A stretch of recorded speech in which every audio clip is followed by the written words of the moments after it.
Bonjour à tous, je suis ravie de vous retrouver dans une nouvelle vidéo qui est un point lecture comme vous avez pu le constater. J'ai beaucoup de choses dont je voulais vous parler depuis, donc c'est toutes mes lectures de la fin mars, de mi-mars, avec beaucoup de fantaisie, de fantastique et puis un petit contemporain. On commence tout de suite. Je commence avec le roman qui m'a vraiment fait peiner, que j'ai le... Je vais pas dire que j'ai pas aimé, mais qui m'a vraiment déçue.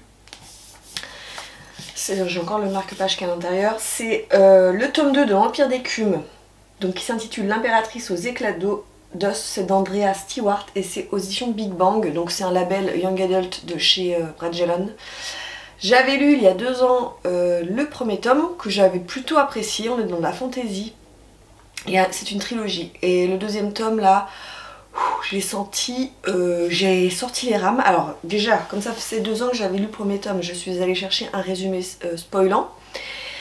Et puis en fait, c'est vraiment ce que j'appelle la malédiction du deuxième tome qu'on trouve dans les trilogies. C'est-à-dire que le premier tome présente les personnages, l'univers, ça se passe plutôt bien.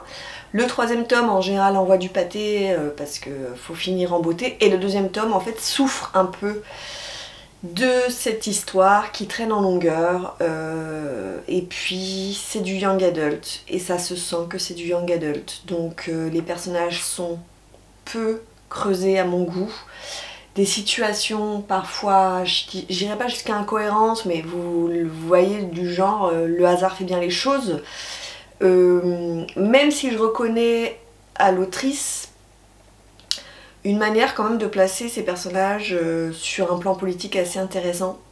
Donc pour vous la faire courte, je ne vous résumerai pas, je vais pas vous parler de ce deuxième tome, ce serait complètement ridicule, mais on est dans un univers de fantasy asiatique, on est sur des îles, et au début du premier tome, on est dans un empire avec un empereur tyrannique qui prélève derrière les oreilles des enfants un tribut qui consiste à prélever un petit os avec lequel, donc c'est là où la magie intervient, où la fantaisie intervient, il parvient à animer ce qu'il appelle des concepts, c'est-à-dire en gros, il place ses os sur d'autres corps, sur des cadavres qui vont lui obéir au doigt et à l'œil, donc il peut se constituer des serviteurs, une armée, etc.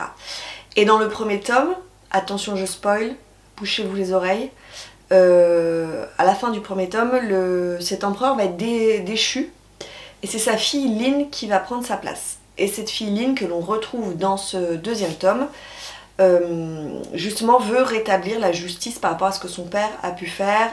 Elle va apprendre des tas de choses sur sa propre histoire parce que dans le premier tome, elle souffre de trous de mémoire, elle a oublié beaucoup de choses, etc. Voilà. Voilà. En fait, c'est du young adult. Alors, il y a du young adult qui est bien écrit. Et là, ça l'a pas fait. Je pense que c'est aussi parce que c'était un deuxième tome, comme je vous l'ai dit. Voilà, c'est pas... ça fait ça, quoi. Ça descend. Puis peut-être que le dernier tome, ça sera mieux. Mais sincèrement, je suis pas sûre. En fait, j'ai pas envie de me lancer dans le dernier tome. Donc je pense que je revendrai ces deux romans qui sont... c'est bien, ils sont en hardback, ils étaient beaux en plus, mais ça l'a pas fait. Voilà, donc peut-être que ça profitera, peut-être que ça plaira à d'autres lecteurs, je l'espère. Je vais passer cette fois-ci à des lectures que j'ai aimées, et les 4 prochaines que je vous présente, je vous les présente toutes à égalité parce que je les ai toutes aimées, chacune dans leur genre. Je commence avec Anima de Wajdi Mouawad. Moi j'ai les éditions Actes Sud, donc c'est Babel, c'est le label, c'est le poche de chez Actes Sud. C'est un roman que j'ai vu tourner notamment chez Séverine, qui l'a lu il y a un petit moment, qui avait beaucoup aimé, ça avait été un coup de cœur et je l'avais acheté. Et je me suis motivée à sortir, on était un petit groupe à le lire et c'était vraiment super sympa.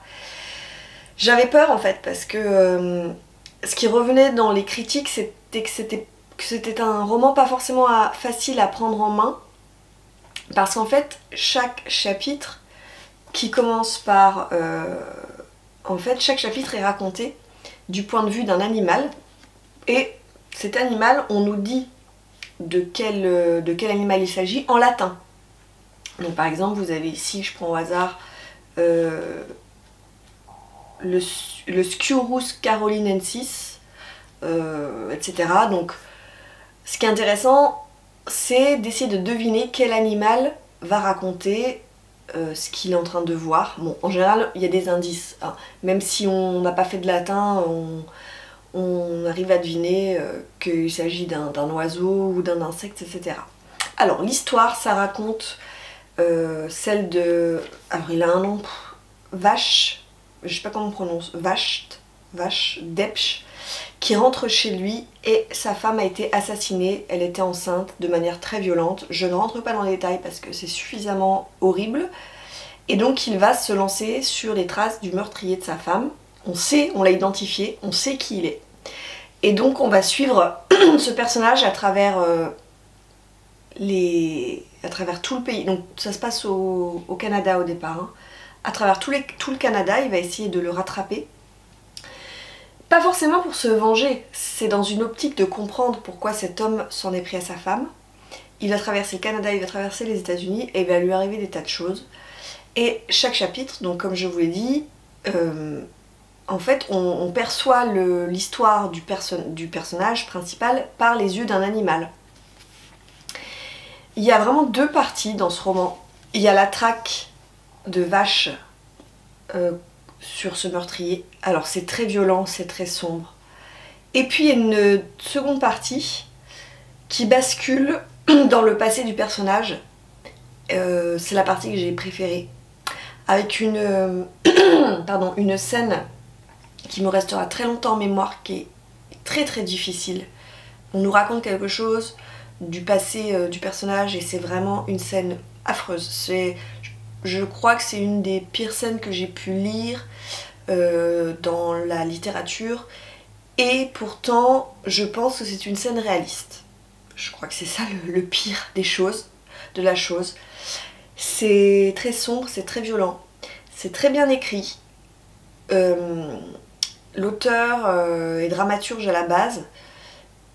Je trouve qu'il écrit magnifiquement bien, il a un très beau style. Il y a vraiment, en fait, vous avez l'horreur la plus totale qui va côtoyer la beauté la plus éphémère, la plus magique, grâce à la beauté des mots. Et puis vous avez toute une métaphore autour de l'homme et l'animal, qui est la bête, qui est le plus civilisé. On s'aperçoit que c'est finalement l'animal. L'animal qui lui va faire du mal pour se défendre en fait, ou pour protéger ses petits, alors que l'homme aime faire du mal pour faire du mal. Tout ça c'est vraiment très bien raconté. Et j'avais peur du style, comme je vous l'ai dit au début, et en fait non, ça va vraiment, ça glisse tout seul. N'ayez pas peur du style qui est très très facile finalement, très belle plume. Ce qui est dur, c'est ce que nous raconte l'auteur, c'est vraiment très très fort et ça restera vraiment longtemps gravé en moi.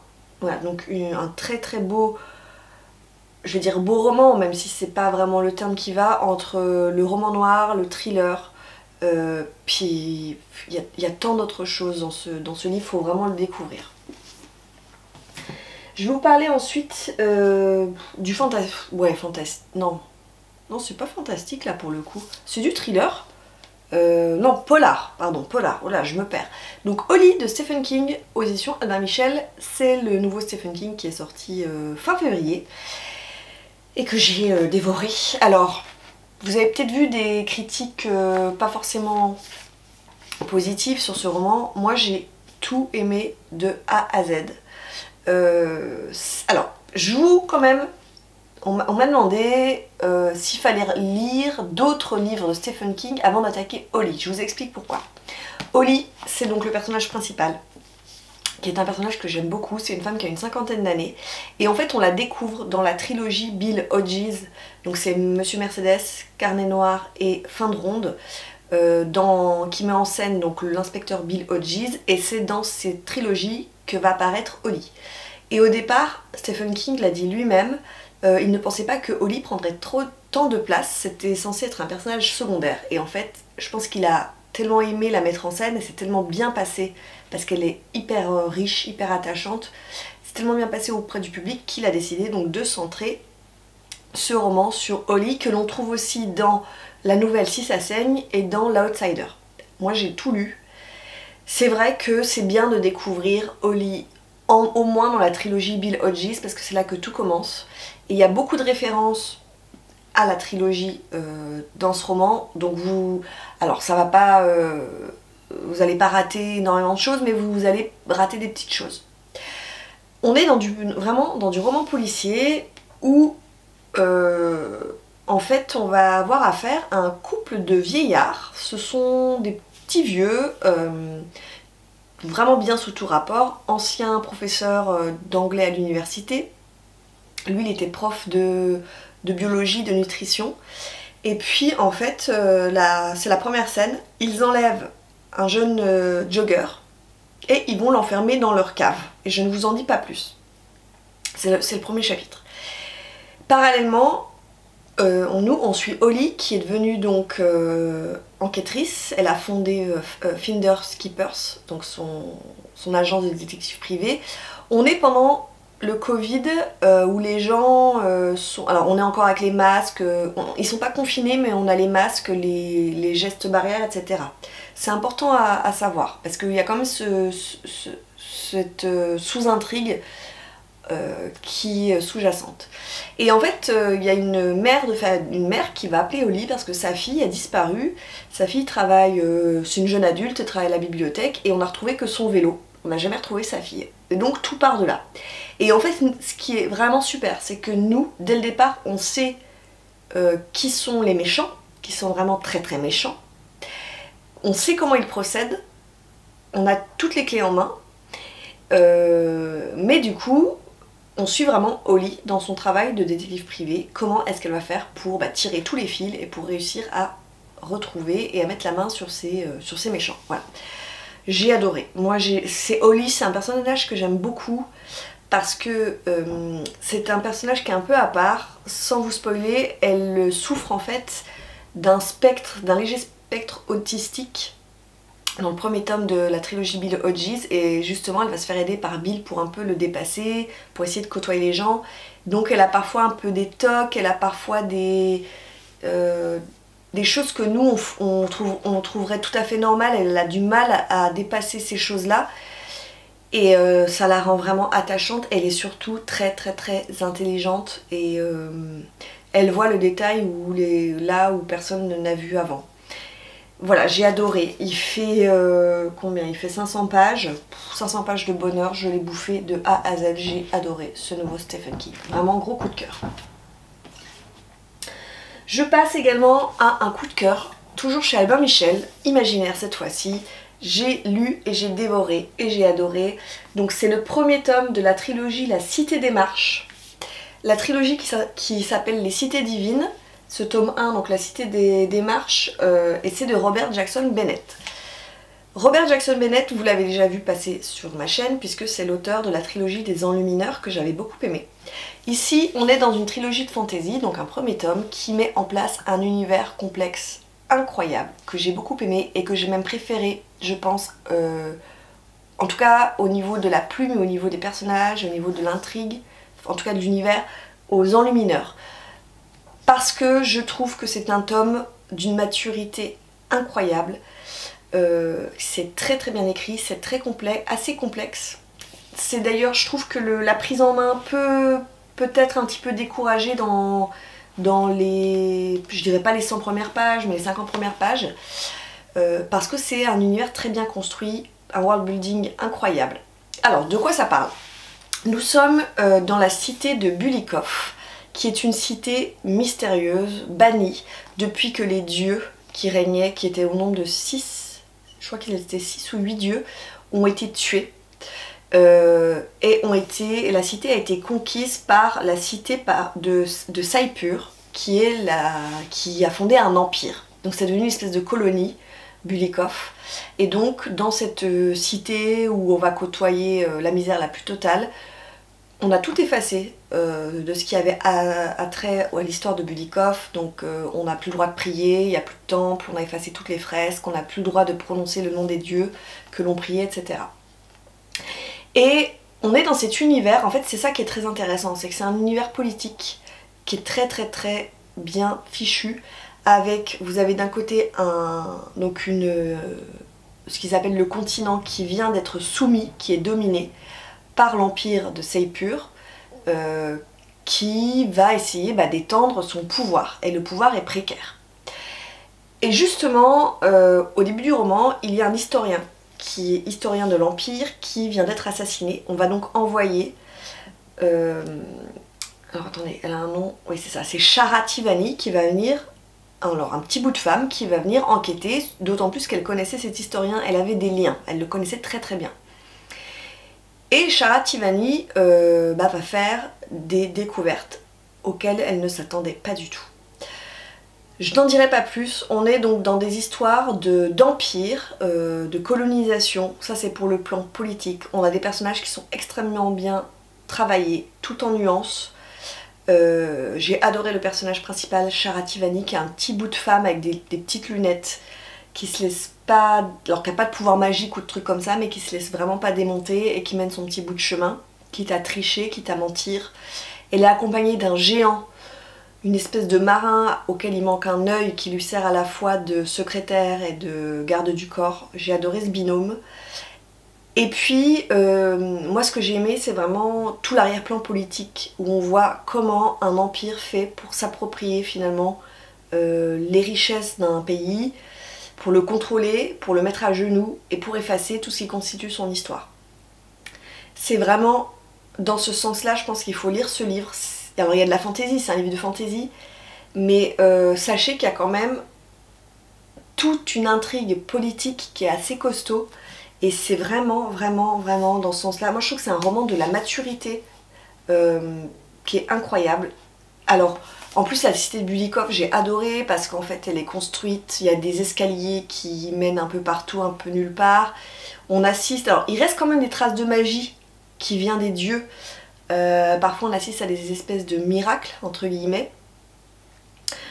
C'était vraiment très, très bien écrit, très bien traduit. Je salue vraiment la traduction.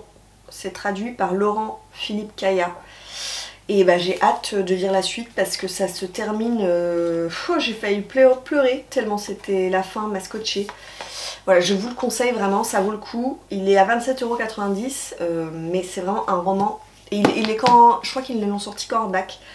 Voilà, c'est vraiment de l'excellente fantaisie. Et je termine ce point lecture avec un roman que j'ai beaucoup aimé également. C'est 1Q84, donc livre 1, avril-juin.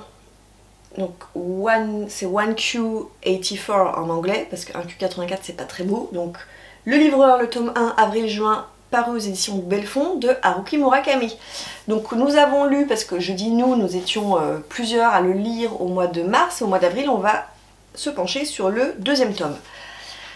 Ce qui est assez étonnant, c'est que ce livre est sorti... Alors il y a pas mal de temps, je crois que c'est 2011, la première publication, me semble-t-il. Ouais, si je me trompe pas, c'est 2011. Et en fait on me l'avait offert et j'avais lu ce premier tome, mais je n'en avais plus aucun souvenir. Et en regardant sur mon blog, j'ai lu aussi le deuxième tome. Alors autant le premier tome, je savais que je l'avais lu, j'avais plus de souvenirs, mais autant je n'avais aucun souvenir du deuxième tome. Je sais pas pourquoi. Donc en fait, c'est un livre que j'ai totalement redécouvert et que j'ai totalement aimé. Alors si vous n'avez jamais lu du Haruki Murakami, il faut quand même que vous sachiez où vous mettez les pieds, parce que c'est un auteur qui oscille toujours entre la réalité et le fantastique, le rêve. Donc c'est toujours entre les deux. Donc si vous n'adhérez pas à cette façon, à cette manière de faire, vous allez être un peu déstabilisé, ça va pas forcément vous plaire. Alors, que vous dire de ce roman sans trop vous spoiler? On est au Japon, forcément. On va suivre deux personnages qui vont alterner dans les chapitres. D'un côté, on va voir Tengo, qui a une trentaine d'années, qui est professeur de mathématiques dans un lycée, dans une prépa, je crois. Il est romancier à ses heures perdues, et au début du roman, on le suit, il est avec son futur éditeur, qui lui propose de réécrire le livre d'une jeune femme de 17 ans qui s'appelle Fouakeri. Elle a écrit un livre qui va concourir pour le prix des nouveaux auteurs, des jeunes auteurs. Le livre est super, sauf qu'en fait Fouakeri, c'est fou. Fukuaeri, je crois. Moi, je sais plus le nom, je suis désolée. Elle écrit pas bien. Elle a vraiment un style qui est difficile, donc Tengo, lui, écrit bien. Donc il va prendre le manuscrit de la jeune femme et il va le réécrire. C'est une jeune femme assez spéciale, qui ne parle pas beaucoup, qui s'exprime de manière très maladroite. On a presque l'impression qu'elle ne sait ni lire ni écrire. Et on se demande même si c'est elle qui a pu écrire cette histoire complètement affolante. De l'autre côté, on suit Aomame, qui est une jeune femme qui a 30 ans. Et une des premières scènes dans laquelle on la voit, elle est dans un taxi qui est coincé dans les embouteillages. Et le type du taxi lui dit vous serez jamais à l'heure à votre rendez-vous, parce qu'elle a rendez-vous dans un hôtel, elle a un rendez-vous important. Sortez, ils sont sur l'autoroute, sortez, prenez, vous savez, il y a des escaliers de secours, prenez cet escalier de secours et vous pourrez arriver plus rapidement à votre hôtel. C'est ce qu'elle fait. Mais en prenant cet escalier de secours, on comprend qu'elle a basculé dans une espèce... Alors on sait pas trop si c'est une autre dimension, s'il y a un décalage avec sa réalité. En tout cas, elle va s'apercevoir que dans la réalité qu'elle va vivre à présent, il y a des petites choses qui sont pas comme avant, qui sont décalées. Et cette Aomame, elle a un métier très spécial. Alors à côté, elle a un métier lambda qui est, je crois qu'elle est coach sportive. Mais lorsqu'on la voit dans cet hôtel, elle a rendez-vous avec un homme et elle est là pour l'assassiner parce que c'est un homme violent qui battait sa femme et elle se fait le devoir d'éliminer les hommes violents. Voilà. C'est un roman qui prend beaucoup son temps, qui place les choses, c'est avant tout une ambiance. Suivre Tengo, suivre Aomame, il se passe pas beaucoup de choses. C'est parfois assez décalé, on a eu beaucoup de fou rire parce que Aomame a une vie sexuelle très surprenante et on a beaucoup rigolé là-dessus dans le groupe que j'avais mis sur Insta, parce que c'est très très drôle en fait la manière dont elle nous raconte sa vie sexuelle, c'est vraiment très marrant. Ouais, c'est ça, parfois c'est absurde. À un moment donné dans le ciel il va apparaître deux lunes, donc voilà, est-ce qu'on est toujours dans notre réalité? Est-ce qu'on est dans un monde parallèle? Il y a beaucoup de questions qui restent en suspens. J'ai adoré en fait. C'est très difficile à vous décrire parce qu'il se passe pas grand chose. Tengo et Aomame ne se rencontrent à aucun moment dans ce premier tome, mais au fur et à mesure de la lecture on comprend qu'ils ont un lien qui est ténu. Et on va tirer, et en fait Murakami va tirer sur ce lien pour, je pense, les réunir dans la suite de la trilogie. Et c'est assez marrant parce que il se passe pas énormément de choses, mais une fois que vous avez commencé à lire le livre, c'est très addictif. On a vraiment envie de savoir ce qui va se passer, c'est assez mystérieux. Et on referme ce premier tome avec de nombreuses questions qui restent en suspens, et je n'ai qu'une hâte, c'est me lancer dans ce fameux deuxième tome. Voilà. Donc c'en est tout pour ce point lecture, vous voyez, j'ai été assez efficace, j'ai lu beaucoup, je suis assez contente de moi et j'ai, à part une déception, le reste, vous pouvez y aller les yeux fermés, j'ai vraiment adoré, je vous recommande tous ces romans. Voilà, n'hésitez pas à me dire si vous les avez lus aussi, si vous avez apprécié vos lectures ou à l'inverse si vous n'avez pas aimé, dites-moi ce que vous êtes en train de lire également. Je vous laisse, je vous souhaite de très très belles découvertes livresques et je vous dis à très vite pour une nouvelle vidéo. Ciao!